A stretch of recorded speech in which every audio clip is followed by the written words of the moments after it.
ಅಪ್ಪ ಅಮ್ಮ ಕರೆಕ್ಟ್ ಆಗಿದ್ರೆ ಮಕ್ಕಳು ಸರಿಯಾಗಿರ್ತಾರೆ ಅಂತಾರೆ. ಆದ್ರೆ ಇಲ್ಲಿ ಅಪ್ಪ ಸರಿಯಾಗಿದ್ದಾರೆ, ಅಮ್ಮನೂ ಸರಿಯಾಗಿದ್ದಾರೆ. ಆದ್ರೆ ಮಗ ಮಾತ್ರ ಸರಿ ಇಲ್ಲ. ಕಾರಣ ಆಸ್ತಿಗೋಸ್ಕರ ತಂದೆಯನ್ನೇ ಕೊಲೆ ಮಾಡುವ ಹಂತಕ್ಕೆ ಹೋಗ್ಬಿಟ್ಟಿದ್ದಾರೆ. ನೋಡಿ ಎಷ್ಟು ವ್ಯತ್ಯಾಸ ಇದೆ. ಚಿಕ್ಕಮಗಳೂರಿನಲ್ಲಿ ಒಂದು, ಇಲ್ಲಿ ಇನ್ನೊಂದು.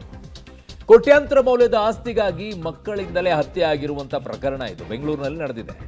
ಚಾಕು ಇರಿದು ಮುನಿಕೃಷ್ಣ ಎಂಬುವರ ಹತ್ಯೆಯನ್ನ ಮಕ್ಕಳೇ ಮಾಡಿರೋದು. ಮೊಮ್ಮಕ್ಕಳ ಹೆಸರಿಗೆ ಆಸ್ತಿಯ ವಿಲ್ ಮಾಡಿಟ್ಟಿದ್ದಕ್ಕೆ ತಂದೆಯ ಮೇಲೆ ಈ ರೀತಿಯ ಅಂತ ಕೋಪ ಅಂತೆ.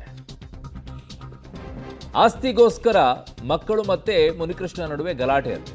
ಶನಿವಾರ ರಾತ್ರಿ ಮೋಹನ್ ಮತ್ತು ಅವರ ಎಲ್ಲ ಸೇರ್ಕೊಂಡು ಗಲಾಟೆ ಮಾಡಿಕೊಂಡಿದ್ದಾರೆ. ಹಾಕಿ ಸ್ಟಿಕ್ ಮತ್ತು ರಾಡ್ನಿಂದ ಮಾರಣಾಂತಿಕವಾಗಿ ಹಲ್ಲೆಯನ್ನ ಮಾಡಿದ್ದಾರೆ. ಮಕ್ಕಳ ಹಲ್ಲೆಯಿಂದ ರಕ್ತಸ್ರಾವವಾಗಿ ಕುಸಿದು ಬಿದ್ದಿರ್ತಾರೆ.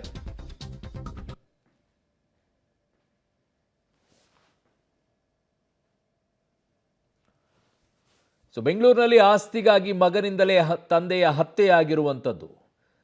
ದುಡ್ಕೊಂಡು ತಿಂದೇ ಇರುವಂಥ ಮಕ್ಕಳು ಆಡುವಂಥ ರೀತಿಗಳಿದು. ಅಪ್ಪನ ಆಸ್ತಿಯಲ್ಲಿ ನಾನು ಬದುಕ್ತೇನೆ ಅನ್ನುವಂಥವ್ರು ಆಡುವಂಥ ರೀತಿಗಳಿದು. ನಾನು ಆಸ್ತಿ ಮಾಡ್ತೀನಿ, ನೀವು ಆರಾಮಾಗಿರಿ ನನ್ನ ಆಸ್ತಿಯಲ್ಲಿ ಅಂತ ಹೇಳುವಂಥ ಮಕ್ಕಳ ಬಗ್ಗೆ ಹೆಮ್ಮೆ ಪಡ್ತಾರೆ ಅಪ್ಪ ಅಮ್ಮಂದಿರು. ಆದರೆ ಇಲ್ಲಿ ನೀನು ದುಡಿಯಪ್ಪ, ನೀನು ದುಡ್ಡಲ್ಲಿ ನಾನು ಮಜಾ ಮಾಡ್ತೀನಿ, ಅದರಲ್ಲಿ ನಾನು ಇರ್ತೀನಿ ಅಂತ ಹೇಳಿ ತಂದೆಯ ಆಸ್ತಿ ಅವ್ರಿಗೆ ಬಿಟ್ಟಿದ್ದು. ಅವ್ರು ಯಾರಿಗಾದರೂ ಕೊಡಬಹುದು, ನಿನಗೆ ಬರಬೇಕು ಅಂತೇನಿಲ್ಲ. ಶೋಕಿ ಮಾಡೋ ಮಕ್ಕಳ ಹಣೆ ಬರ ಇದು. ದುಡ್ಡು ತಿನ್ನೋದನ್ನು ಕಲಿಸ್ಬೇಕಾಗಿತ್ತು. ಪಾಪ ಕಂಡಕ್ಟರ್ ಕೆಲಸ ಮಾಡಿಕೊಂಡು ಜೀವನ ಸಾಗಿಸ್ತಾ ಇದ್ದಿದ್ದು ತಂದೆ.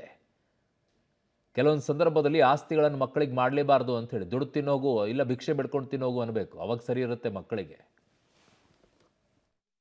ದಿನಾಂಕ 15/2/2026 ನಮ್ಮ ಇಂದಿರಾನಗರ ಪೊಲೀಸ್ ಠಾಣೆಯಲ್ಲಿ ಬೆಳಗಿನ ಜಾವ 2:15ಗೆ ಒಬ್ಬರು ದಿವ್ಯಾ ಅಂತಕ್ಕಂಥವ್ರು ಬಂದು ಒಂದು ಕಂಪ್ಲೇಂಟನ್ನು ನೀಡ್ತಾರೆ. ಆ ಕಂಪ್ಲೇಂಟ್ ಮೇರೆಗೆ ನಮ್ಮಲ್ಲಿ ಒಂದು attempt to murder case register ಆಗುತ್ತೆ. ಅಂದರೆ ಈಗ ಏನು BNS 109 ಇದೆ, ಮುಂಚೆ ಏನು 307 ಇತ್ತು, ಆ ಸೆಕ್ಷನ್ ಅಡಿಯಲ್ಲಿ ನಾವು ಒಂದು ಕೇಸ್ ರಿಜಿಸ್ಟರ್ ಮಾಡ್ತೀವಿ. ಕೇಸ್ ರಿಜಿಸ್ಟರ್ ಮಾಡಿ ಇಮಿಡಿಯೇಟಾಗಿ ನಮ್ಮ ಇಂದಿರಾನಗರ ಚಾರ್ಲಿ ಅವರ ನೇತೃತ್ವದಲ್ಲಿ 2 ತಂಡಗಳನ್ನು ರಚನೆ ಮಾಡಿ ಒಂದು ಇನ್ವೆಸ್ಟಿಗೇಷನ್ಗೆ, ಒಂದು ಆರೋಪಿಗಳ ಸೆಕ್ಯೂರ್ ಮಾಡಲಿಕ್ಕೆ ಕಳಿಸ್ಕೊಡ್ತೀವಿ. ಇದರಲ್ಲಿ ಈ ಕಂಪ್ಲೇಂಟಲ್ಲಿ ಇರತಕ್ಕಂಥ ವಿಚಾರ ಏನಂದರೆ, ಈ ವಿಕ್ಟಿಮ್ ಬಂದುಬಿಟ್ಟು ಮುನಿಕೃಷ್ಣಪ್ಪ ಅಂತೇಳಿ, ಇವರು 70 ವರ್ಷ ವಯಸ್ಸು. ಇವ್ರ ಮಕ್ಕಳ ಮಧ್ಯದಲ್ಲಿ ಪ್ರಾಪರ್ಟಿ ಮತ್ತು ಕುಟುಂಬ ಅಂದರೆ ಏನು ಫ್ಯಾಮಿಲಿ ಡಿಸ್ಪ್ಯೂಟ್ ಸಂಬಂಧಪಟ್ಟಂಗೆ ವಿಚಾರ ಇರುತ್ತೆ.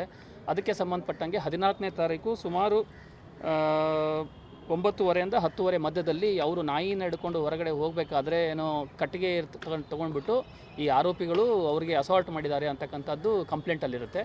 ಸೊ ಅದ್ರ ಪ್ರಕಾರ ನಾವು 307 ಕೇಸನ್ನು ರಿಜಿಸ್ಟರ್ ಮಾಡಿ ಆಮೇಲೆ ಆರೋಪಿನ ಸೆಕ್ಯೂರ್ ಮಾಡ್ತೀವಿ. ಮೋಹನ್ ಕುಮಾರ್ ಅಂತಕ್ಕಂಥವ್ರು ಆರೋಪಿ. ಇವರ ಆರೋಪಿ ಏನು ಮುನಿಕೃಷ್ಣ ಇದ್ದಾರೆ, ಮುನಿಕೃಷ್ಣಪ್ಪ ಅವರ ಅವರ ಮಗ. ಸೊ ಇವರು ತಂದೆ ಮತ್ತು ಮಕ್ಕಳ ಮಧ್ಯದಲ್ಲಿ